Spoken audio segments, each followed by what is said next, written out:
15 September रोजी माताजींनी पुणे येथे केलेले भाषण. विषय होता कुंडलिनी आणि सहजयोग. सगळं काही जडशक्तीने केलेलं आहे. इथे पंखे लावून घेतले आणि मग मेनला लावल्याबरोबर सगळे प्रकाशित झाले. तेव्हा जी मेनला लावणारी जी इलेक्ट्रिकची जी शक्ती आहे, तशी समजा चैतन्य शक्ती ही आपल्यामध्ये 3 महिन्याच्या किंवा 2 महिन्याच्या मुलात आईच्या पोटामध्ये प्रवेश करते ते दाखवलेलं आहे. ह्या डायग्राम मध्ये मी ती शक्ती दाखवलेली. मनुष्याचं डोकं हे जनावराच्या डोक्याच्या मानाने त्रिकोणाकार, हे सिद्ध आहे, म्हणजे हे सत्य आहे. तेव्हा लोलकासारखं, प्रिझम सारखं हे त्या शक्तीमुळे एका वेगळ्या तऱ्हेने आलोकित होत. प्राण्यांमध्ये असं होत नाही, पण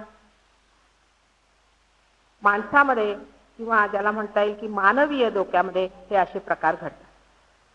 लोलकीय स्थितीत असल्यामुळे, म्हणजे प्रिझम सारखं असल्यामुळे, मधून शिखरामधून येणारे जे चैतन्याचे किरण आहेत ते सरळ खाली जातात आणि बाजूला असलेले हे जे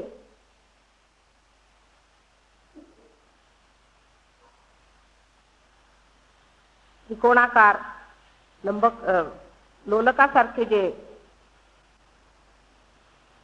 2 रेषा आहेत म्हणा, किंवा लोलकासारखा जो आकार आहे, त्याच्यामुळे दोन्हीकडनं येणाऱ्या ह्या चैतन्य रेखा ह्या अशा आपापसामध्ये क्रॉस करतात. त्याला इंग्लिशमध्ये रिफ्रॅक्शन म्हणतात आणि मला वाटतं विकेंद्रीकरण म्हणतात मराठीत. सायन्सला मराठी समजायचं म्हणजे जरा जड जातं. तर त्याच्यामुळे त्या असे येऊन इथे असं क्रॉस करून आणि मग असं खाली येतात आणि वरून म्हणजे A, B, C अशा म्हणजे 3 दाखवलेल्या आहेत. पैकी B मधोमध येते आणि A अशी येते खाली आणि C अशी. आता ज्या ठिकाणी क्रॉस करतात तिथे इंग्लिशमध्ये त्याला ऑप्टिक चार्जमा म्हणतात. म्हणजे आपल्या ब्रेनमध्ये, आपल्या मेंदूमध्ये मधोमध जिथे आपल्या डोळ्याचे तंतू मिळतात तिथे असाच क्रॉस बाहेर सुद्धा दिसतंय. पण हे जे मी दाखवलेलं आहे ते संबंध आपल्या रज्जाचा जो भाग आहे मधला, त्याच्यामध्ये होत, बाहेर होत नाही. तेव्हा ते आपल्याला दिसत नाही, पण हे सूक्ष्मात असं घडतं. आता ह्याची जी शास्त्रोक्त व्याख्या आहे आणि त्यांनी कशा सिंपथॅटिक, पॅरासिम्पथॅटिक अशा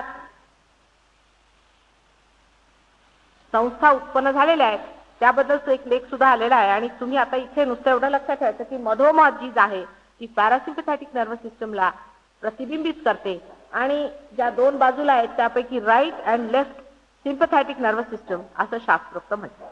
हे झालं सगळं शास्त्रोक्त. पण खरोखर हे असं होतं का आणि ह्यानी कारण काय, असं करण्याचं कारण काय, माणसामध्ये हे आणण्याचं कारण काय, हा प्रश्न समोर येतो. की जनावरांचं बरोबर आहे, त्यांच्यामध्ये काही असा प्रश्न नाही, त्यांच्यामध्ये विलिनीकरण होत नाही किंवा विकेंद्रीकरण होत नाही, सगळे साथ बरोबर आहे. आणि माणसामध्ये असं का देवाने केलं? ही विशेष घटना का घडून आणली? कारण माणसाला, परमेश्वराला अहंकार द्यायचा, थोडी माया घालायची, त्याची थोडंसं इल्युजन बनवायचं. आता आपण एक साधारण उदाहरण घेऊया. एखादी आई आपल्या मुलाला दूर दूर धावायला कसं शिकवते, ती कुठेतरी लपते आणि मुलाला म्हणते इकडे ये, इकडे, आणि मग तो मुलगा शोधात तिच्या पुढे जाऊ लागतो. किंवा चिमणीचं उदाहरण घेतलं तर बरं. चिमणीचं लहानसं पिल्लू असतं, त्याला काही उडता येत तर चिमणी जाऊन कुठेतरी लपते आणि त्याला हाक मारत असते. तेव्हा तो शोधत शोधत बघत असतो आणि मग शेवटी हिम्मत करून आपले 2ही पंख पसारून तो उडायला लागतो. तर ते पिल्लू जसं शिकतं तसंच माणसाला सुद्धा हे शिकवलं पाहिजे की ती आई कोण आहे, ती शक्ती कोण आहे, ती चेतना कोणची आहे, कोणत्या चेतनेवर तुम्ही जिवंत आहात. म्हणून हे सगळे कार्यक्रम त्या शक्तीने, एक माया म्हणतात त्याला, हरीची माया म्हणून आपण ऐकलं असेल, ती हरीची माया आहे. हे तिन्ही केलेलं सगळं नाटक आहे, की तुमच्यावरती एक असा पडदा घातलेला आहे की तुम्हाला असं वाटतं की आपण म्हणजे जे आहोत ते खरंच आहे, हे सगळा संसार म्हणजे सगळं खरा आहे आणि ह्याच्या पलीकडे काही आहे असं वाटत आहे. पण आतून सारखं काहीतरी वाटतं की बाबा काहीतरी कमी आहे, पूर्ण काही झालं नाही. पैसे झाले, सत्ता आली, सगळं काय झालं, पण ते काहीतरी कमी आहे. ते काय आहे? तेव्हा तेच जे ओळखायचं आहे ते ह्या भ्रमजालातनं बाहेर काढण्यासाठी ही सगळी व्यवस्था केलेली आहे. ती कशाला? की तुम्ही आपल्या बुद्धीनी, आपल्या मानवीय शक्तीनी त्या चैतन्याला जाणलं पाहिजे. एका कुत्र्याला सांगण्यात काय अर्थ आहे? म्हणून मनुष्यासारखी एक सुंदर वस्तू परमेश्वराने निर्मित केली आहे आणि माणसापेक्षा सुंदर असं संसारात काहीही नाही. आता ही इतकी सुंदर फुलं आहेत तिथे, त्यांना एवढा सुगंध आहे, पण अशी हजारो फुलं जरी तुमच्या पायावर वाहिली तरी तुमच्यासारखं एक सुद्धा तयार होऊ शकणार नाही, हे मी सांगतो. पण त्याचं असं झालेलं आहे की आपण आपल्या सौंदर्याला, आपल्या गौरवाला विसरतो. ते फक्त त्या मायेने केलेलं आहे. तेव्हा ती माया आपल्यावर पडलेली आहे, पण त्या मायाचं जे काही करणं झालं त्याच्यात कधी कधी ही लहान लहान मुलं अशी भटकतात की डोकात फुटून मरतात. परत जन्म होतो, परत शोध चालतो, करत करत शेवटी ती आई मिळाली. कदाचित कलियुगात तो समय, ती विशेष वेळ आलेली आहे जेव्हा सगळं काही फिरणं भटकणं त्या मुलाचं संपलेलं आहे आणि कदाचित आजच असा आपल्यासाठी सुमंगल संधीचा काहीतरी विशेष म्हटलं पाहिजे, देवाचा आशीर्वाद असेल की आजच पुष्कळ लोकांना सुद्धा हे मिळू शकतं. तेव्हा काही लोक इथे असे विचार करत बसलेत की असं कसं शक्य आहे वगैरे, हे मला माहिती आहे. तेव्हा त्यांनी आता थोडंसं जे काही आपल्या डोक्यात आहे किंवा पुष्कळ वाचलेलं वगैरे आहे ते थोडं बाहेर ठेवून आतमध्ये मी काय सांगते तिकडे लक्ष द्या. कारण पुस्तकी ज्ञानाने जर कुंडलिनी समजली असती तर पुस्तकं वाचून वाचून पुष्कळ लोक भाषणं देतात. पुष्कळ लोकांची अशी स्थिती आहे की पुस्तकं वाचून ते भाषणं देतात आणि काहीही लभ्याहून होत नाही. वेड्यांचा बाजार नुसता तयार करून ठेवलेला अशा लोकांनी. त्या पुण्या शहरात का आमच्या मुंबई शहरात कुंडलिनी जागृत करणारे हजारो लोक आहेत, पण ते लोक आमच्याकडे आले की आम्ही त्यांना नमस्कार करून सांगतो की तुम्ही तुमच्या गुरुजींच्याकडे जा, आमच्याकडे काही तुमचं ठीक होणार नाही. कारण त्यांच्या सगळ्या चक्रांचं सत्यानाश आणि बिघाड झालेला आहे. त्याला कारण असं की पुस्तकं वाचून कोणतंही कार्य केलं की ते आर्टिफिशियल. तुम्हाला जर एखाद्या मुलाची आई हरवली, तिला सांगितलं तू हे पुस्तक वाच आईविषयी, आणि आई भेटल्यावर तिला अगदी खूप जोरात मिठी मार, काय स्थिती होईल? नाटकी होईल की नाही? आणि हे नाटकीपणा करत करत आपण कोणत्या स्थितीला जातो ते मी थोडंसं आता आपल्याला सांगेन. की ए आणि सी ह्या ज्या दोन आपल्यामध्ये शक्ती आहेत, ज्याला मी सिम्पथॅटिक नर्वस सिस्टम म्हणते, त्याला आपल्या योगामध्ये इडा आणि पिंगला अशा दोन नाड्या म्हणतात. आणि मधली जी नाडी आहे तिला सुषुम्ना असं म्हणतात. इडा आणि पिंगला, आता जे डॉक्टर्स इथे आहेत ते मला जास्त चांगले समजू शकतील किंवा सायकॉलॉजिस्ट आहेत ते मला जास्त चांगले समजू शकतील. त्यांचे हेच फायदे आहेत की काही त्यांनी शोध काढून एवढं तर शोधून काढलेलं आहे की एक अशी शक्ती आपल्यामध्ये आहे की ज्याच्यावर माणसाचा स्वतःचा काहीही अधिकार नाही. त्याला ते ऑटोनॉमस नर्वस सिस्टम म्हणतात किंवा दुसरं नाव त्याला जे सायकॉलॉजिस्टने दिलेलं आहे त्याला युनिव्हर्सल अनकॉन्शियस असं नाव दिलेलं आहे. पण ही सगळी नावं आहेत, त्याच्याबद्दल काही विशेष त्यांना माहिती नाही आणि त्याबद्दल ते काही सांगू शकत नाही. ही पॅरासिम्पथॅटिक नर्वस सिस्टम आहे. म्हणजे जसं की आपलं हृदय आहे, आपण धावायला लागलो की हृदय धगधग धगधग धगधग आपण वाढवू शकतो, पण आपण म्हणायचं की हृदय कमी करून टाकू तर ते कमी नाही करू. थांबवू शकतो पण कमी करता नाही. अशा पुष्कळशा गोष्टी आपण करतो आहोत की आपल्या पोटामध्ये जे अन्न पचन होत आहे की त्या आपल्या हातच्या नाही, त्या आपोआप होत असतात. त्या सगळ्या या पॅरासिम्पथॅटिक म्हणजे मधल्या त्या जे मी दाखवलेल्या इथे बी त्याने त्या दोन्ही शक्त्या म्हणजे लेफ्ट अँड राईट सिम्पथॅटिक आणि पॅरासिम्पथॅटिक किंवा इडा आणि पिंगला आणि सुषुम्ना अशा तिन्ही नाड्या, त्या तिन्हींचा परिणाम आपल्या मधोमध असलेल्या प्लेक्ससेस म्हणजे चक्रांवर आहे. हे आहेत आपल्यामध्ये प्लेक्ससेस आहेत हे डॉक्टर्स मानतील आणि त्यांचे जे सेंटर्स आहेत त्यांना आम्ही चक्र म्हणतो. तेव्हा त्या चक्रांवर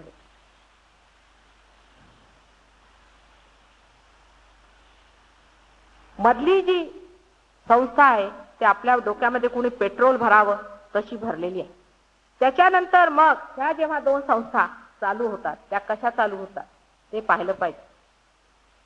जेव्हा लहान मूल आईच्या मांडीवर दूध पित असतं त्यावेळेला पूर्ण आनंदात पॅरासिम्पथॅटिक असतं, काही करत नाही, व्यवस्थित दूध पित असतं.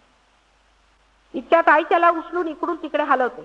लगेच हे काय केलं असं वाटतं त्याला.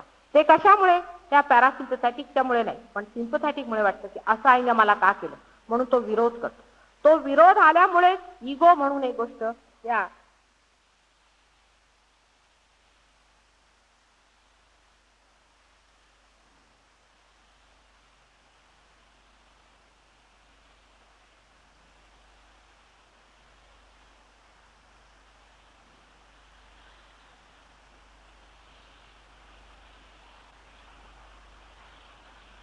अहंकार आणि प्रतिअहंकार हे दोन्ही अशा रीतीने तयार होतात.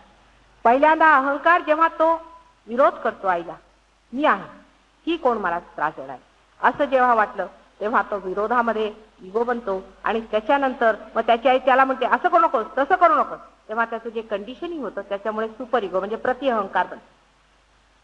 नावामध्ये येऊ नका म्हणजे पुष्कळचे लोक ह्या शब्दाला असं का तुम्ही हे असं गेलं वगैरे नाही, त्याचा काय सारार्थ आहे तो घ्यायचा, सारार्थ आहे तो घ्यायचा, शब्दांवरती येऊ नका. तेव्हा मी अहंकार आणि प्रतिअहंकार त्याला म्हणते, पुष्कळ त्याला अतिअहंकार वगैरे वगैरे शब्द वापर. आता माणसामध्ये अहंकार आणि प्रतिअहंकार हे सारखे वाढत असतात. त्याला वाटतं मी कोणीतरी आहे तर इगो वाढतो. कुणी सांगितलं असं करायचं नाही म्हणजे त्याचा सुपर इगो वाढतो. आणि असं वाढत वाढत दोन्ही हे खूप वाढायला आलं की मग जाऊन ते वरती एकमेकाला भिडतात.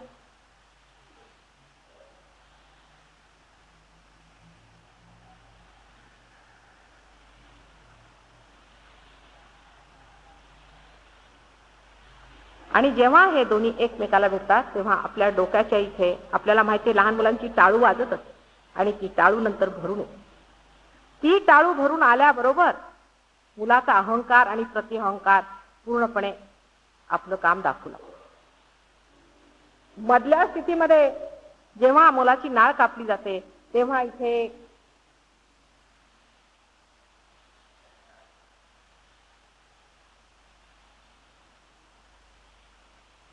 एक मोठी गॅप होऊन जाते.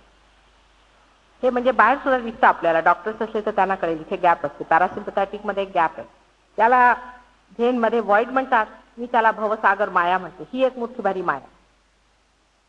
आता आपण आपल्या अहंकार आणखी प्रतिअहंकार ह्याच्यामध्ये राहतो आणि अहंकार आणि प्रतिअहंकारामुळेच माणसाला मी पण आहे.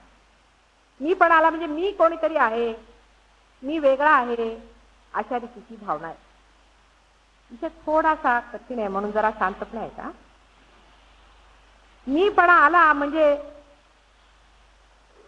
जे सारखं अव्याहत डोक्यात वाहत असतं ते बंद होतं आणि तुम्ही काहीतरी वेगळे होता. म्हणजे असं समजा माझं बोट आहे, हे वेगळं होऊन म्हणेल की मी एक वेगळं बोट आहे. ह्याच्यामध्ये वाहणारं चैतन्य जर कापलं गेलं आणि ह्याला वाटलं की मी ज्या चैतन्यावर आहे तेच मी आहे, तर तशी स्थिती माणसाची होऊन जाते आणि तो एक मी अमका, मी निर्मला देवी असं स्वतःला समजून. आता हे सगळं मी सांगितलं आपल्याला एवढ्यासाठी झालंय की एक माया, हे एक इल्युजन, एक माया तुमच्या समोर आली की मी आहे आणि मी सगळा काही आहे, ह्याच्या पलीकडे काही जग नाही हे दिसायला. आता जेवढं काही खोटं आहे ते खरं वाटतं. म्हणजे तुम्ही जन्मल्याबरोबर तुम्हाला एक नाव दिलं, आता मला जसं नाव दिलं निर्मला, मग ते माझं नाव खरं झालं. मग नावासाठी कुणी मला जर निर्मला म्हणून शिव्या दिल्या की मी लगेच त्यांना मारायला होतो. मग तुम्ही ह्या देशाचे म्हणजे तुम्ही हिंदुस्थानी, हे खोटं. आम्ही कुठले? देवानी काय असं हिंदुस्थान बनवला होता का? त्यांनी काही सुद्धा बनवलेलं नाही. सगळ्या मिथ्या जेवढ्या गोष्टी आहेत त्या आपल्या होऊन जातात. मग आम्ही मुंबईकर, तुम्ही पुणेकर, मग पुणेकरात आम्ही अमके तुम्ही तमके करत करत आपण अगदी लहान लहान लहान लहान होत जातो आणि संबंध मिथ्या, जेवढं काही मिथ्या आहे, जे काही खोटं आहे त्याला आपण एक करून घेतो.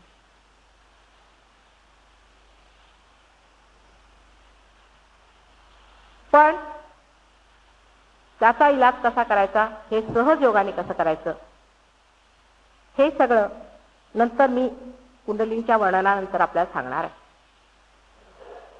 आता कुंडलिनीचं वर्णन आतापर्यंत कितीतरी योगदर्शन अमुक तमुक कितीतरी लोकांनी कुंडलिनीवरती लिहिलेलं, पुष्कळ लोकांनी पुस्तकं लिहिली आणि पुष्कळचे लोक पुस्तकं वाचूनही कुंडलिनीचं वर्णन देतात. पण कुणी खरोखर कुंडलिनी पाहिली आहे की नाही असं जर विचारलं तर पुष्कळ म्हणतील सुद्धा की आम्ही कुंडलिनी पाहिलेली आहे, पण त्याची प्रचिती पाहिजे. उद्या जर मी म्हटलं की माझ्या हातामध्ये खडू आहे, तर त्याची प्रचिती काय की मला लिहिता आलं पाहिजे, दाखवलं पाहिजे मी इकडे लिहून. जर तुमच्याजवळ कुंडलिनी तुम्हाला माहिती आहे तर दुसऱ्यामध्ये कुंडलिनीचं काहीतरी करून दाखवलं पाहिजे. आणि जर तुम्हाला कुंडलिनी दिसलेली आहे, एवढं तुम्हाला दर्शन कुंडलिनीचं आहे, तर दुसऱ्याची कुंडलिनी कुठे आहे ते तुम्हाला सांगता आलं पाहिजे. इतकंच नव्हे तर त्याला सुद्धा तुमच्यासारखं कुंडलिनी दर्शन झालं पाहिजे. पण तसं मुळीच होत नाही, कारण कुंडलिनी पाहिलेली मला तरी आतापर्यंत एकही मनुष्य भेटलेला नाही.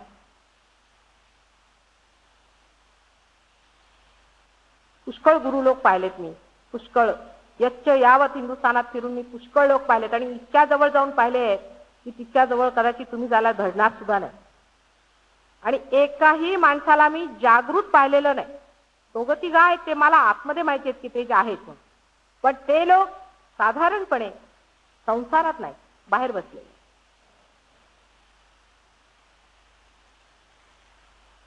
त्या कुंडलीचं दर्शन आपल्याला जेव्हा होतं तेव्हा कुंडलिनी म्हणजे ही पॅरासिम्पॅथी, तिला जेव्हा आपण बघतो आपल्याला आश्चर्य वाटेल की आता हे मी सायन्सच्या पुढचं बोलते.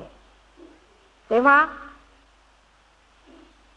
कुंडलिनी ही जशी ट्यूब आहे ना अशा रंगाची दिसते. इतकंच नव्हे, तिच्यावर थोडंसं पिवळं तोळा प्रकाश असतो, थोडा लालही असतो. आणि प्रत्येक चक्रामध्ये एखाद्या कुंडासारखं किंवा एखाद्या तलावासारखं दर्शन होतं. त्याच्यामध्ये प्रतीक रूपाने तुम्हाला काही काही प्रत्येक चक्रावर काहीतरी दिसतं.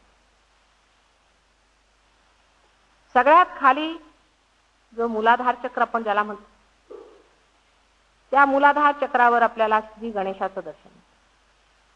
आता पुष्कळांना वाटेल की माताजी काहीतरी सांगतात, पण त्याचा आमच्याजवळ पुरावा आहे. जी मंडळी आमच्या तिथे आता पार झालेली आहेत, जर एखाद्याचं मूलाधार चक्र, बरं का त्याच्यात फार अंतर आहे, मूलाधार चक्र धरलेला असेल किंवा त्यांना त्रास असेल मूलाधार चक्रावर, म्हणजे तरतरेचे जे 4 प्लेक्सेस आहेत त्याचे पैकी सेक्स एक आहे, एक तुमचं युरिनचा त्रास आहे वगैरे असे असले, त्यांनी जर गणेशाचं नाव घेतलं रिअलाइज माणसाने, तर ते चक्र ही त्याची प्रचिती. साक्षात गणेशाचं दर्शन तिथे होतं. आणि त्या तसंच होतं जसं स्वप्नामध्ये, सबकॉन्शियस माइंडमध्ये, झोपेत आपल्याला काहीतरी प्रतीक रूपाने दिसतं. हे सायकॉलॉजिस्टनी मानलेलं आहे. पण हे दिसायला एक जे वेगळे डोळे पाहिजेत ते आल्याशिवाय दिसणार नाही, म्हणून ती गोष्ट नाही अशी गोष्ट. श्री गणेश काही आपल्याला पुस्तकातनं आलेले नाही, ते समजून घेण्यासाठी. कुणी त्यांचं वर्णन केलं म्हणून नाही, ते साक्षात तिथे आहेत. आणि त्यांची शक्ती ही गौरी शक्ती आहे, जी चैतन्य शक्ती आहे, तीच ह्या 7 चक्रात वेगळ्या वेगळ्या रूपाने. आता मी हिंदू धर्माचा प्रचार करते अशी सुद्धा लोक म्हणू शकतील, म्हणाले तरी मला हरकत नाही, कारण जे खरं ते सांगितलं पाहिजे. ह्याच्यात हिंदू मुसलमानांचा काही फरक नाही, सगळेच ह्या धर्मात दिसतात, ते मला आता आपल्याला मी सांगणार. पुढे दुसऱ्या चक्रावर, ज्याला स्वाधिष्ठान चक्र म्हणतात, त्याच्यावर आपल्याला श्री ब्रह्मदेवांचं दर्शन होतं. आणि त्यांची जी श्री शक्ती आहे ती आपल्याला माहिती आहे, सरस्वती. तिथे सरस्वती देवीचं दर्शन. सरस्वती ही ब्रह्माची शक्ती आहे. तिसऱ्या चक्रावरती ज्याला आपण मणिपूर चक्र म्हणतो किंवा ज्याला इंग्लिशमध्ये सोलर प्लेक्सस म्हणतात, त्याच्यावरती श्री विष्णू साक्षात दिसतात. आणि त्यांची शक्ती लक्ष्मी आहे, ती तिथे. ह्याची उदाहरणं म्हणजे आपल्याला अशी सांगायची की एखाद्याची जर समजा नाभी धरलेली असली, आमच्या व्हायब्रेशन्समध्ये आम्ही म्हटलं नाभी धरली आहे म्हणजे हे बोट जळतं, त्याच्यात आपल्याला आश्चर्य वाटे हे बोट बरोबर जळेल. आता इथे निदान तरी आपल्यामध्ये 25-30 माणसं अशी आहेत जी पार झालेली किंवा जास्त असतील, त्यांना माहिती आहे बरोबर हे बोट धरेल. मग ते एखादं लहान मुलं असे ना का किंवा मोठं, त्यांना जर विचारलं की बेटा तुमचं कोणतं बोट जळतं, हे एक 1.5 वर्षाची मुलगी आहे, ती बरोबर सांगते हे जळतंय, म्हणजे नाभी चक्र जळतंय. नाभी चक्र म्हणजे हे मणिपूर चक्र. आणि मणिपूर चक्रावरती जर तुम्हाला बाधा असली किंवा जळत असलं म्हणजे लक्ष्मीचा त्रास असतो. एक गृहस्थ माझ्याकडे आले, म्हणाले माताजी माझ्याकडे लक्ष्मी राहत नाही, मी काय करू? पाहिल्यावर लक्ष्मी काय तिथे नाभीचक्र धरले. नाभीचक्र स्वच्छ झाल्याबरोबर त्यांनी मला सांगितलं दुसऱ्या दिवसापासून माझ्या लक्ष्मीचा त्रास फारच कमी झाला. ज्यांना नाभीचक्राचा त्रास असेल त्यांना पोटाचे सगळे त्रास होतील, जे सोलर प्लेक्ससमुळे होतात ते, म्हणजे लिव्हरचा त्रास, इंटेस्टाईन्सचा त्रास, हे शारीरिक झालं. पैशाच्या दृष्टीने लक्ष्मीचा त्रास,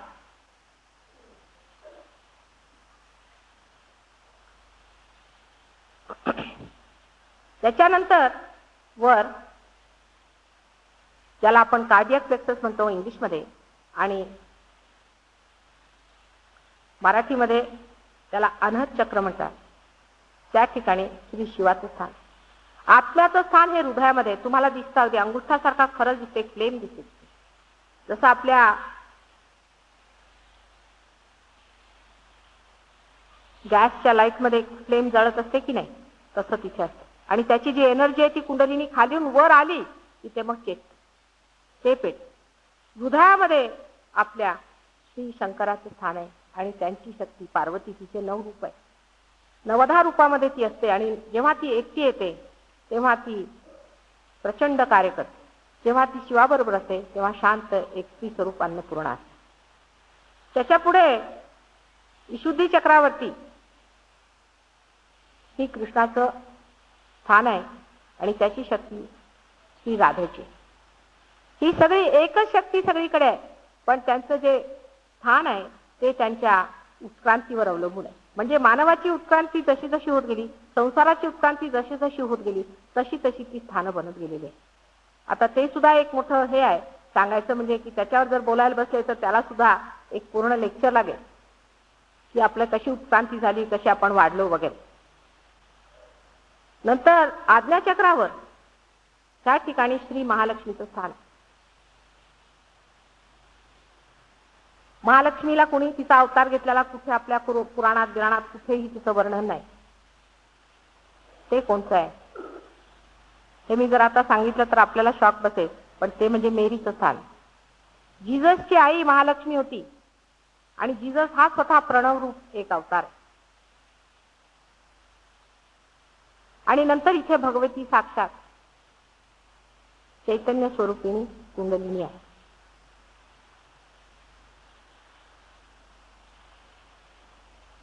आता खालून वरपर्यंत येताना जेव्हा मी आपल्याला एक एक गोष्ट सांगते आहे तेव्हा त्याच्यात एक एक युगाची गोष्ट आहे. उत्क्रांतीचे वेगळे वेगळे स्वरूप त्या एकेका अवताराच्या वेळेला झालेलं. त्यातल्या त्यात विशेष म्हणजे या ठिकाणी 6 ते 4 जे मी गॅप दाखवलेली आहे, जी मी गॅप दाखवली ज्याला वॉइड म्हणतात, त्या ठिकाणी गुरुचं स्थान. आणि गुरुचं स्थान म्हणजे श्री दत्तगुरूंचं स्थान. पण आपल्याला आश्चर्य वाटेल की श्री दत्तगुरू त्यांनी कितीदा तरी अवतार घेतलेला आहे आणि त्याचं जरी वर्णन नसलं तरी त्यांची ओळख. श्री दत्तगुरूंचं स्थान आहे पैकी त्यांनी अवतार घेतलेला आहे तर म्हणता येईल की जनक राजा, जो विदेही जाणला जात असे, ज्याची मुलगी सीता, तिचं नातं त्यांच्याशी बहिणीचं किंवा मुलीचं. सीता ही स्वयं शक्ती स्वरूपा होती. त्याच्यानंतर त्यांचं धोराष्ट्र जो की पारशांचा होता तो सुद्धा जनकाचाच अवतार किंवा दत्तात्रयांचा अवतार. त्याच्यानंतर मच्छिंद्रनाथ त्यांना म्हणतात, पण त्यांच्या शिष्यांनी मात्र दुसराच मार्ग आक्रमण केला. बहुतेक गुरूंची दुर्दशा झाली ती त्यांच्या शिष्यांमुळे. त्याच्यानंतर मोहम्मद साहेब पैगंबर हे त्याचेच अवतार. आता कोण मुसलमान कोण हिंदू आणि कोणत्या धर्माचा मी प्रचार करते ते आपल्याला कळेल. दिसतं तिथे, जर पाहायला गेलं तर सगळं दिसू शकतं, पण ते डोळे आला पाहिजे. आणि आता आधुनिक काळामध्ये आपले शिर्डीचे साईबाबा हे त्यांचेच अवतार. आणि पैगंबराची मुलगी जी फातिमा होती ती साक्षात ती शक्ती आहे. आणि तिचे जे 2 मुलं होते तेच महावीर आणखी बुद्ध होते, हसन आणि हुसेन. आता हे विचारा की महावीरांचं भांडण मुसलमानांशी त्यांच्याशी कशा. आतमध्ये जे आहे ते वेगळं आहे आणि बाहेर आहे ते अगदी विचित्र दिसतं आणि विचित्र. एकच शक्तीचे हे अनेक रूप अनेक काळी होऊन मानवाला वर आणण्यासाठी आणि त्याला त्याचं चैतन्य दर्शन करण्यासाठी धडपडत राहील. त्या शक्तीच्या रूपाला, सबंध रूपाला कुंडलिनी तुम्ही म्हणू शकता, भगवती तुम्ही म्हणू शकता. नाव काहीही दिलं, कुणी त्याला नेचर म्हणतात, कुणी तिला शिवशक्ती म्हणतात, काहीही तुम्ही नाव दिलं तरी ती चैतन्य शक्ती इच्छा रूपाने संसारात तिने अवतार घेतलेला. त्याला इन्कार्नेटिंग पॉवर्स ऑफ द डिवाइन म्हटलं पाहिजे. तर आता डिवाइनच्या 3 पॉवर्स आपल्याला कळल्या की जडशक्ती, त्यानंतर चैतन्य शक्ती आणि अवतार शक्ती, अशा 3 त्यांच्या शक्ती आहेत. आणि त्या अवतार शक्तीमध्ये आपण पाहिलेलं आहे की 3 तऱ्हेने father God, mother God and son God, आणि शेवटी हे म्हणजे त्या शक्तीचे वडील किंवा भाऊ या नात्याने येणारे म्हणजे दत्तात्रय.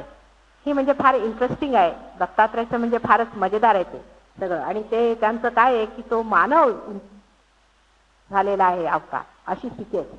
मानवाचा जर अवतार झाला म्हणजे काहीतरी एक विशेष रूप. मग मोक्षपदाला पोहोचले चिरंजीव लोक वगैरे असे सुद्धा पुष्कळ लोक आहेत. ते सुद्धा सशरीर फिरू शकतात. आता ह्या सर्व गोष्टी सायन्सच्या पलीकडच्या आहेत. लोक म्हणतील ते डोळ्यांनी दिसलं पाहिजे, पण हे डोळे त्यांनी दिसायचं नाही. समजा जर कुणी सांगितलं की एखाद्या पानामध्ये पुष्कळशे सेल्स असतात, तर तुम्ही म्हणाल की हे आम्हाला काही दिसत नाही डोळ्याला, मायक्रोस्कोप लावला तर दिसतं ना. मग तसंच हे अंतरातला मायक्रोस्कोप लावायला पाहिजे. तो लावल्याशिवाय ह्याची प्रचिती मी तुम्हाला देऊ शकत नाही. त्याबद्दल मला खेद वाटतो, पण करणार का. आणि पार व्हायला बसा म्हटल्याबरोबर आधी तुम्ही पुस्तकं घेऊन बसता की माताजी मग पुस्तकात लिहिलंय ते काय. आता परवाच एक छापलं गेलं होतं योगावर. योग म्हणजे काय आणि योगामध्ये काय दिसतं ते बरोबर आहे. त्यांना जे दिसतं तेही बरोबर आहे आणि आम्हाला जे दिसतं तेही बरोबर आहे. आता मधली जी शक्ती आहे कुंडलिनी ती मी सांगितली, आणि ती आपल्या आईची कुंडलिनी आहे. मातृहृदयाची कुंडलिनी आहे, ती प्रेमाची कुंडलिनी, डिवाइन लव्ह. बाकी ह्या ज्या 2 इडा आणि पिंगला आहेत त्याच मुळी माणसाला लाभलेल्या आहेत. त्याच्याच बद्दल माणूस जाणू शकतो, बाकी मधल्याबद्दल जाणू शकत नाही. कारण कोणतीही गोष्ट जाणण्यासाठी तुम्ही काहीही करू लागला, केल्याबरोबर, काहीही केल्याबरोबर डॉक्टर ह्या गोष्टी सुद्धा देतील की तुम्ही काहीही एफर्ट केला, काहीही तुम्ही केलं तर लगेच तुम्ही सिम्पथॅटिक वर येता, पॅरासिम्पथॅटिक वर राहू शकत नाही. पॅरासिम्पथॅटिकचा अर्थ असा आहे की जिथे तुम्ही काहीही करत नाही, आपोआप स्पॉन्टेनियस, सहज सहज जे जन्माला येतं ते पॅरासिम्पथॅटिक वर मिळू शकतं. आणि जे तुम्ही धडपडून मिळवता ते तुम्हाला सिम्पथॅटिक वर मिळतं. पैकी आता इडा आणि पिंगला ह्या 2 नाड्यांचे वर्णन केलेलं बरं.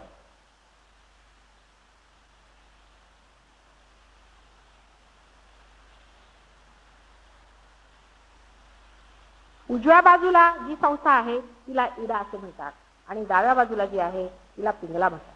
पण ती आपल्या डोक्यामध्ये उजवा आणि डावा, खाली आल्यावरती क्रॉस केल्यामुळे इकडचा उजवा आणि डावा होता, तेव्हा त्याला इडा आणि पिंगला असंच आपण समजूया.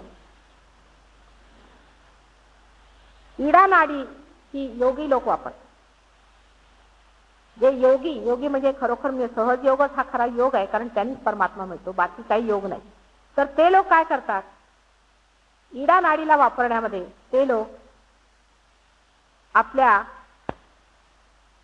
सर्व संस्थांना कंट्रोल करतात. ॲब्स्टिनन्स, हे करायचं नाही, ते करायचं नाही, संन्यास घ्यायचा, हे खायचं नाही, ते खायचं नाही, इथे जायचं नाही, त्याच्याशी बोलायचं नाही, व्रत धरायचं, म्हणजे प्रत्येक धर्मात हे प्रकार आहे. हे जे लोक करतात ते योगी जन आपण मानतो. म्हणजे हाड्याची काढं करून टाकायची, तप करायची, जप करायचा, गुरूंचं नाम घेत बसायचं, काहीतरी करायचं क्रिया. धर्माच्या नावावर जो कोणी काही क्रिया, अशी जो क्रिया करतो तो आपल्या इडा नाडीवर येतो. आता परवाची गोष्ट मी आपल्याला सांगते की एका गृहस्थाला, एका लहानशा मुलाला ट्यूमर झाला.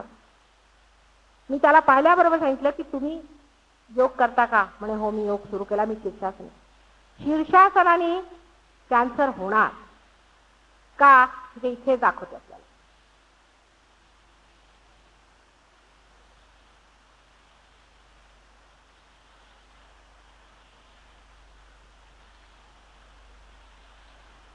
आता मी हे करणार, मी म्हणजे स्वयंभू, मी अमका, मी तमका, अशी भावना घेऊन तुम्ही योग करता. आणि योग करणाऱ्या माणसाला भयंकर अहंकार असतो. आणि त्या अहंकार म्हणजे सूक्ष्मात असतो, तो दिसत नाही. बाहेरून असं वाटेल की हा काय अगदी नरम मनुष्य, पण त्याच्या बोलण्यामध्ये, त्याच्या वागण्यामध्ये जरी दिसला नाही तरी त्याच्या डोक्यात तो असतो. आणि त्या अहंकारामुळे त्याचा जो इगो असतो तो इतका बळावतो की त्याच्यावर आणखीन तुम्ही जर योग वगैरे साधनं करून आणि त्याला बळावलं तर काय होईल की त्या इगोमध्ये ती भरलेली ती जी सिम्पथॅटिक जी एनर्जी आहे त्याने डोक्यामध्ये कॅन्सर सारखे रोग, इतकंच नव्हे पण सर्व चक्रांमध्ये काही ना काहीतरी त्रास होण्याचा संभव आहे. मी योगाच्या विरोधात नाही, हे समजलं पाहिजे.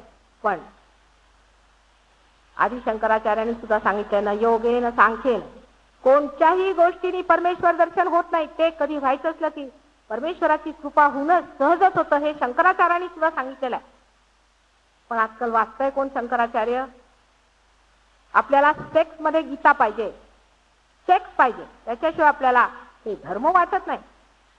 कुणी जर सेक्स बद्दल बोलत असलं तर भयंकर धार्मिक मनुष्य आहे, ती आपली कल्पना धर्माबद्दलची आहे. तेव्हा शंकराचार्याला कोण वाचणार? तो इन्सिपिड आहे, त्याला काही चवच नाही. तर योगामुळे परमेश्वर मिळणार नाही. आणि जर योग अतिशय केला तर त्याच्यामुळे नाना प्रकारचे रोग होतील, बरं वाटणार नाही आणि मनुष्य लवकर मरेल. कारण योग म्हणजे काय की तो आपल्यातली जी संचित शक्ती आहे ती ओढून खेचून तिला पीत, त्याच्यामध्ये नवीन शक्ती भरण्याचं कार्य फक्त सहजयोगानेच होऊ शकतं. म्हणजे सुषुम्नेमध्ये सुषुम्ना जर कशी तरी करून आपण उघडली आणि परत त्या सगळीकडे पसरलेल्या परमेश्वराच्या प्रेमात आपण जर एकाकार झालो तर परत ती शक्ती सारखी वाहते. म्हणून काही न करता मिळवलेलं जे आहे तेच खरोखर परम आहे. दुसऱ्या बाजूला असलेली पिंगला नाडी, त्या पिंगला नाडीमध्ये सुद्धा पुष्कळ लोक पडतात. म्हणजे आपण आता जपतप साधन वगैरे करतो, त्यातले काही प्रकार आणखी असे आहेत की ज्याला आपण प्रेतसिद्धी, स्मशानसिद्धी वगैरे म्हणतो. सगळ्या ज्या सिद्ध्या मिळतात त्या पिंगला नाड्यामुळे, सगळ्या सिद्ध्या. म्हणजे इथून अंगठी काढून देणं, 4 माणसं उभे त्यांना नागवं करून टाकणं, त्यांना नाचायला लावणं, त्यांना घुमायला लावणं, त्यांची चित्तवृत्ती बधीर करून टाकणं, त्यांच्या डोक्यावरती बोझा घालणं, त्यांच्याकडनं पैसे काढणं वगैरे वगैरे, जेवढे काही हे प्रकार लोक करतात ते सगळे पिंगला नाडीच्या शक्तीने करतात. जशी मधल्या शक्तीमध्ये त्यांना नाव आहेत तशी ह्या इकडच्या आता जी सांगितली इडा, तिची सुद्धा शक्तीला नाव आहे. तिला तुम्ही सावित्री, आणखी त्याला गायत्री, म्हणजे एखादी पतिव्रता स्त्री आहे, अगदी पातिव्रत्य धरून बसलेली आहे, हट्टाने तिला इगोची बाधा होणार, ती शाप देईल. पण जो मनुष्य पॅरासिम्पथॅटिक मध्ये मधोमध असेल तो शाप देऊ शकणार. कोणाचं काही करेल तर ते मंगलच करणार, दुसरं काय अमंगल कधी करू शकत. तसंच पिंगला नाडीवर असलेल्या लोकांना सुद्धा शंकिनी, डाकिनी आदी अशी नावं दिलेली आहेत. हस्तिनी वगैरे वगैरे त्यांची नावं आहेत त्या शक्त्यांची. पिंगला नाडीवरती जे लोक असतात ते लिबिडोवर असतात. लिबिडो म्हणजे आपण ऐकलं असेल, फ्रॉइडनी त्याचं पुष्कळ वर्णन केलेलं आहे, तेव्हा त्याबद्दल मी जास्त सांगणार नाही. पण ती शक्ती आपल्याला आपल्या सुप्तचेतन, सबकॉन्शियस, आपल्यातल्या मेलेल्या सगळ्या विचारांशी आणि सगळं काही जे जग आपलं मेलेलं आहे त्याच्याशी संबंधित आहे. सुप्त चेतन मनाशी तुम्ही आल्याबरोबर तुम्ही ट्रान्स मध्ये जाता. कारण तुमच्यावरती सुप्त चेतन मन येऊन बसतं. तर ट्रान्सिडेंटल वगैरे जे आहे तेच. हे नाचणं, घुमणं, ओरडणं म्हणजे काय, तुम्ही आपल्या पास्ट मध्ये चालात. कुणी वाघासारखे ओरडतायत, कोणी डुकरासारखे ओरडतायत, हे सगळं तुम्ही आपल्या पास्ट मध्ये चालला. त्या प्रेझेंट टेन्स मध्ये उठायचं असेल तर आपल्या सहजयोगात यायला पाहिजे. ह्या क्षणाला जर जागृत व्हायचं असेल तर सहजयोगाला आपल्या सुषुम्ना नाडीवर यायला पाहिजे. आपल्या पास्ट मध्ये जाण्यामध्ये काय अर्थ आहे? पुष्कळचे लोक सांगतात की अहो तुम्ही की नाही पूर्वजन्मात माझे पती होता, असा काहीही होतो, ते झालं गेलं मेलं, त्याचा आता काय. पण अशा लोकांच्या गोष्टी आपल्याला फार अपिलिंग वाटतात आणि असे आपल्याला लोक फार आवडतात आणि आपण त्यांच्या म्हणण्यावरती डोळे मिटून वाहतो. त्याला कारण असं आहे की तुमची स्वतंत्रताच मुळीच्या हरपून. स्वतंत्रता अशा रीतीने हरपतात की तुमच्यावरती लिबिडोच्या शक्तीने ते एखादं भूत बसत. ऍक्च्युली भूत असता नाही तर हे विचार करा की लाखो रुपयाच्या प्रॉपर्टीज ह्या साधू लोकांना देण्याची काय गरज आहे आणि तुमची डोकी मारली जातात. त्यांच्यामध्ये पावित्र्य आहे की नाही हे सुद्धा तुम्ही बघत नाही. अहो साधारण साधुता तरी आहे का त्या माणसामध्ये, हे सुद्धा बघत नाही. आणि वाटते तसे पैसे. आता परवाच एक साहेब आम्हाला आले, ते चांगले शिकलेले पंडित मनुष्य आहेत. 2200 रुपये त्यांनी एका माणसाला दिले. म्हटलं कशाला? म्हणजे मला काय झालं ते माहिती. असे लोक थोडे दिवस तुमच्यावरती छाप घालतात आणि छाप घालून तुमच्याकडनं काय काढायचं करतात आणि 2-3 वर्षानंतर तुम्ही चुलीत गेलात तरी काय हरकत. अशा लोकांचे तरतरा आहे. त्याच्यावर सुद्धा मी मागे बोललेले होते की काय तऱ्हेने ते पिंगळा जिला आपण स्मशानविद्या, प्रेतविद्या, भूतविद्या, त्याच्याबद्दल तुम्हाला काय माहिती ते सांगता. म्हणजे असं की आता बसल्या बसल्या मी जर समजा ते उचलून वर आणलं, वा काय माताजींना शक्ती आहे हो, खाली ते होतं आणि वर आणलं. पण ती माताजींची शक्ती असू शकेल पण परमेश्वराची. परमेश्वराला काय आणखी धंदा नाही का इथून वस्तू इथे आणायला आणि इथून वस्तू तिथे ठेवायला. डोकं काय, कुठे होतं आपलं डोकं, कुठे जातं, बुद्धीला काय बसलेली आहे. कुणी आपल्या डोक्यावर चक्कर घातलेलं आहे. जागा आतमध्ये विचार. 15 माणसं उठून नाचतात वेड्यासारखे ओरडतात. हे आहे काय, आपल्या बुद्धीला कुणी हात घातलेला आहे ते बघितलं. मग ती मंडळी आमच्याकडे आली, त्यांची कुंडलिनी तर सोडा, त्यांची चक्र तुटलेली असतात. मुळे आज्ञाचक्र आणि नाभीचक्र तुटल्यामुळे काहीही वरती येऊ शकत.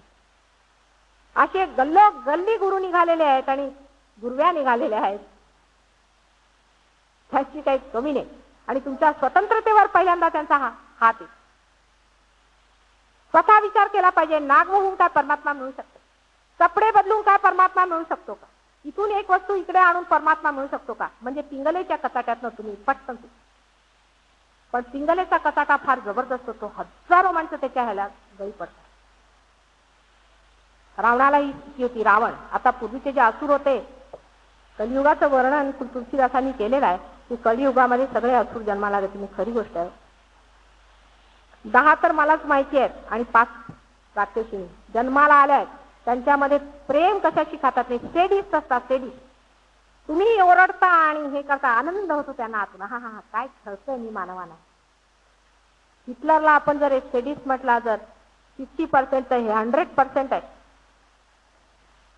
तुम्ही वेड्यासारखे त्यांच्याकडे धावत जाता कारण तुमच्यावर आकर्षण घालतात ते दुसऱ्या भूतांत. तुमच्या या सुपर इगो मध्ये भरतात ती भूत. आता सायकॉलॉजिस्ट त्याला स्प्लिट पर्सनॅलिटी म्हणतात. आम्ही त्यांना भूतो म्हणतो. एखाद वेळा एखादा सज्जन मनुष्य परमेश्वराची पूजा करत असतो, त्याला सारखं साकडं घालत असतो, तेव्हा सुद्धा एखादा संत त्याच्यात येऊ शकतो. संत असले तरी ते महंत नाहीत, रिअलाइज नाही. तर त्याला वाटतं चला ह्याची आपली श्रद्धा राहावी. पण कशाला पाहिजे दुसऱ्याची मदत? येऊन तो नुसता एक हार तुमचा जर देवाला घातला, कसला चमत्कार नाही, कसलं काय. तुम्ही स्वतः काय कमी चमत्कार आहात? स्वतःच्या शक्तीवरती तुम्ही सगळं जाणलेलं ते बरं की दुसरे आपल्या डोक्यात भरून आणि नंतर माताजी आमचं डोकं धरलं, आम्हाला वेळ लागलं, माझ्या मुलाला वेळ लागला, अमुक झालं तमुक झालं हे झालं. म्हणजे माझ्याकडे जेवढे पेशंट्स येतात त्यापैकी तुम्हाला आश्चर्य वाटेल की 60% तरी भूतानीच बांधलेले असतात. त्यांना माहित नसतं बिचारा. संबंध सिंपथॅटिकचा खेळ जरी डॉक्टरने म्हटलं तरी त्यातला कोणता सिंपथॅटिक चालू आहे ते बघितलं पाहिजे. त्याला ऍब्स्टिनन्स म्हणतात.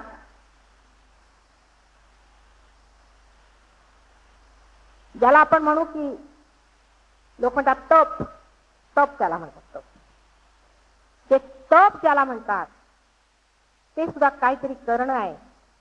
आणि ज्याला इंटेलिजन्स म्हणतात की कोणत्याही गोष्टीमध्ये अतिरंजन करणं, ते सुद्धा ते दोन्ही एकच आहे. मधोमध परमात्मा आहे. हे सांगणारे पुष्कळ भेटतील, पण करतील हे धंदे. तुम्हाला सांगतील सगळ्या प्रेमाच्या गोष्टी, पण करतील हे धंदे, कारण त्यांच्यामध्ये ते नाही. असतं तर चटकन दिसलं असतं. तुम्हाला पार केलेली मंडळी किती आहे. पुष्कळ लोकांना मी ब्राह्मणावरती भाषण देताना पाहिलं की ब्राह्मण झालं पाहिजे. एकाला तरी तुम्ही ब्राह्मण केलंय का? सगळ्यांना ट्रान्समध्ये घातलेलं आहे. ट्रान्समध्ये लोक शिकतात. आपल्या सतर्कतेत, आपल्या पूर्ण स्वतंत्रतेत उठण्याचा मार्ग फक्त परमेश्वराने आखलेला हा सहजयोग आहे. आणि सहजयोगात काही होत नाही आहे, म्हणजे काही त्याच्यात तुम्हाला करायचं नाही. जसं एक बी स्वतः आपोआप अंकुरतं आणि त्याच्यातनं आपोआपच झाड येऊन त्याला फळं लागतात, तसंच तुमच्यात आपोआप व्हायला परमेश्वराने दिलेलं आहे. सहज म्हणजे तुमच्या बरोबर जन्मलेलं,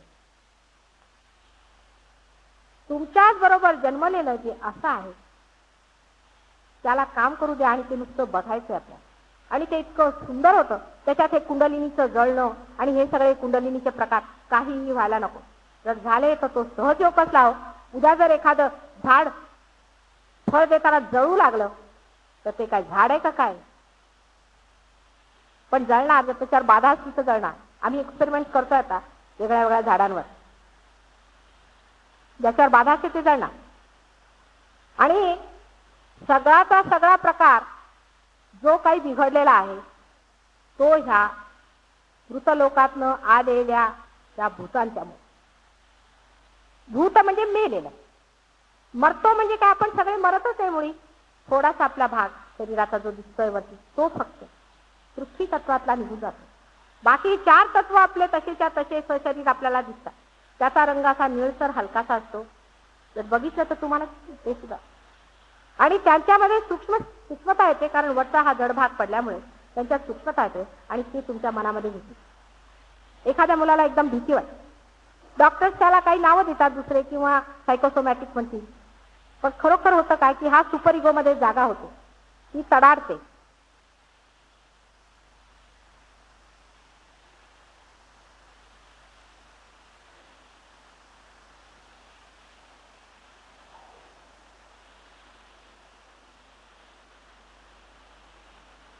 आणि मग त्याच्यामध्ये पोकळी बनते, व्हॅक्यूम होते. आणि त्या व्हॅक्यूम मध्ये असं एखादं तरी घालतं. किंवा ह्या लोकांना सिद्ध्या असतात. रावणाला अशी सिद्धी होती, मी आपल्याला सांगत होते की तो भाषणामधून, नुसतं भाषणामधून लोकांच्या नाभीवरती भूत घालत होते. आणि लोक वेड्यासारखे, म्हणजे तो व्यभिचार सुद्धा लोकांच्याकडनं करून घेत असते त्या स्थितीमध्ये. आणि वाटेल ते बोला तरी लोक ते न विचार करताना त्याला धर्म समजत की रावणाची स्थिती होती आणि त्याचा जन्म झालेला. महिषासुराला सुद्धा अशा पुष्कळशा गोष्टी उपलब्ध होत्या. आणि हे सगळेच्या सगळे तुमच्यावर उलटलेले असताना त्यांना गुरु समजून त्यांना पूजणं म्हणजे आपल्या बुद्धीला अगदी तिलांजली द्यायला नको. बुद्धीच्या पलीकडे जरी परमात्मा असला तरी बुद्धी सोडून नाही आहे. ज्यांनी बुद्धीचा त्याग केलेला आहे अशा लोकांना कधीही परमात्मा भेटणार नाही. नाही तर तुम्हाला बुद्धी कशाला दिली त्याने? बुद्धीने हे जाणलं पाहिजे की परमात्मा कसा असतो, चैतन्य स्वरूप. तो परमात्मा, त्याच्या काय इच्छा आणि कल्पना आणि काय विचार असू शकतात. तो काय आपल्या माणसासारखा नाही. ते मी आत्मसाक्षात्कार ह्या भाषणात सांगणार आहे आपल्याला की चैतन्याचं काय स्वरूप आहे आणि चैतन्य काय करतं आणि चैतन्याकडे आपलं लक्ष कसं वेधलं जातं.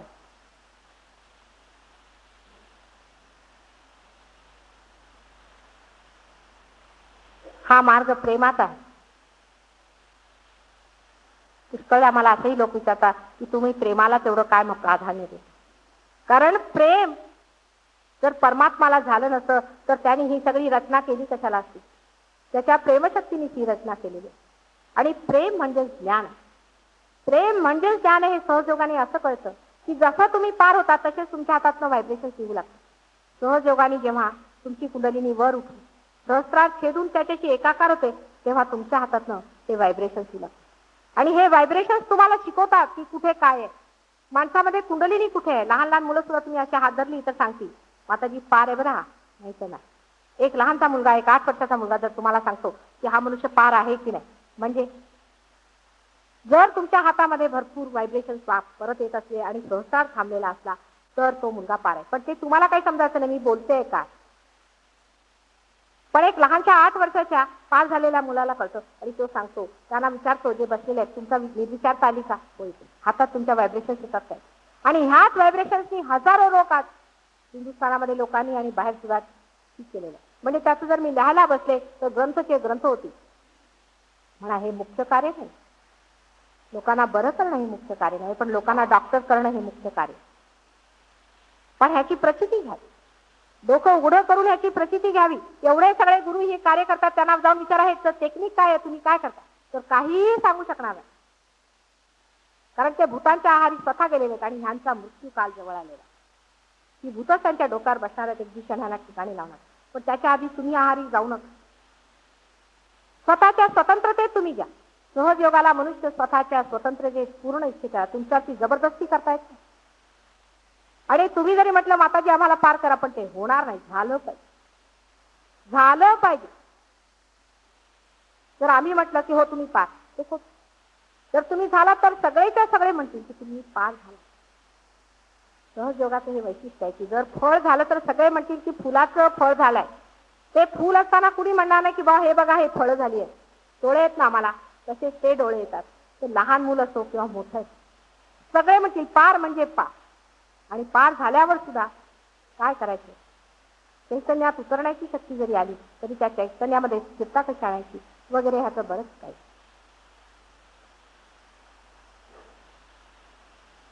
ह्युमन क्रायसिसवर जेव्हा मी बोलणार आहे तेव्हा मी हेही सांगणार आहे की हे सोडल्याशिवाय आता काय होणार आहे.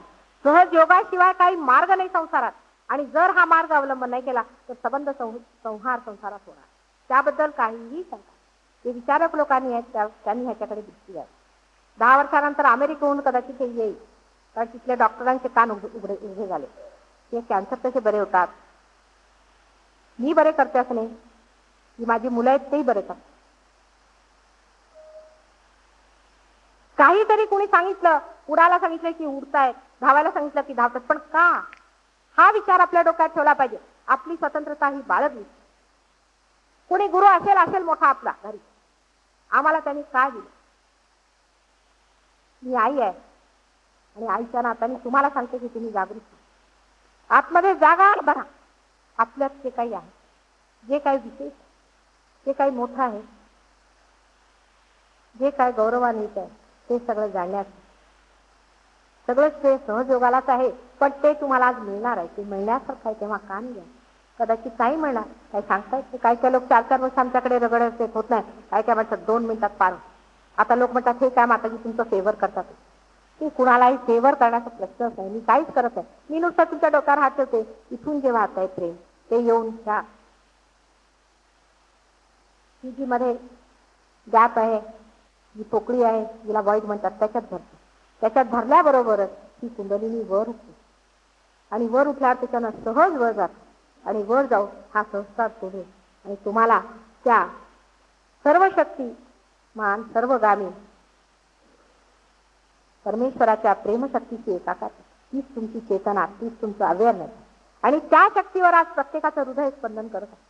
पण हे संपण्यात आधी ते पेट्रोल भरून घ्या. हे शरीर आहे, हे जायचं. पण हा क्षण जर गाठता आला ह्या जन्मी तर गाठलाच. पुष्कळांना पुण्याला अशी गैरसमज झाली की मी मंदिर आणि देवळात जाऊ नका असं म्हणते. ते खोटं आहे. मुळीच म्हणत नाही. जे वंदनीय आहे ते वंदनीय आहेत आणि राहतील. पण तुम्हाला आहे का ते माहिती कसं वंदनीय आहे? तुम्हाला काय दगड आणि धोंडेच आहेत ते सगळे. मी सुद्धा दगड धोंडाच. तेव्हा ते जाणून घ्या. आधी ते डोळे, समजा इथे जर एखादी पाटी लावून ठेवली की इथे माताजींचं भाषण आहे, तुम्ही ती पाटीच वाचत राहिला, आतमध्ये नाही चाला, तर मला कसं जाणार? तेव्हा आतमध्ये येऊन एकदा भेटून तरी घ्या आणि मग बघा काय त्या पाटीचा अर्थ आहे.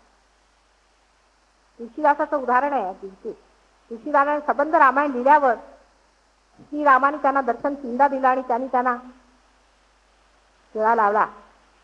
तिलक दे तर रघुबीर 3दा, आणि 3दा ओळखलं नाही त्याला. त्याचं वर्णन रात्रंदिवस करत होता आणि त्याचं गुणगान गात होता. अरे प्रभू ये. आता आल्यावर ठाकलाय तरी सुद्धा तुम्हाला जर आतमध्ये यायचं नसतं तर त्याला तो काय करेल?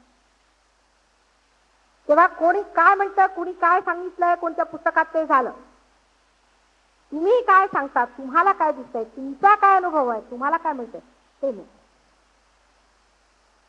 कशात चुका होतात, पुष्कळांच्या चुका झाल्या, त्याला कारण असं की शोध आमच्याच हातून पुष्कळ चुका झालेल्या आहेत पूर्वजन्मात, आणि ह्या जन्मामध्ये जर हे मिळवलेलं आहे तर ते घेतलंच पाहिजे. मुलाला कसं शिकवायचं ह्याच्यासाठी अनेक प्रयत्न जरी आईने केले तरी चुकू शकतं. तिचं चुकलं म्हणजे असं नाही की धर्म चुकले. धर्म चुकले नाही, धर्मामध्ये जी भावना की मुलांना हे मिळालंच पाहिजे ते सगळीकडे आहे. ते लिहिलेलं आहे की तुमचा पुनर्जन्म झाला पाहिजे, हे कोणत्याही धर्मात लिहिलेलं आहे. पण ते जमलेलं नव्हतं. ते जमण्याची संधी जर आलेली आहे तर ती स्वीकारावी आणि बघावं जमतं की नाही. जर तुमचं होत नसलं तर होणार नाही. त्याबद्दल मला क्रिटिसाइज करण्यात काही अर्थ नाही किंवा स्वतःला खाली पाडण्यात काय अर्थ नाही. उलट परमेश्वराला समर्पित होऊन परत प्रयत्न करा.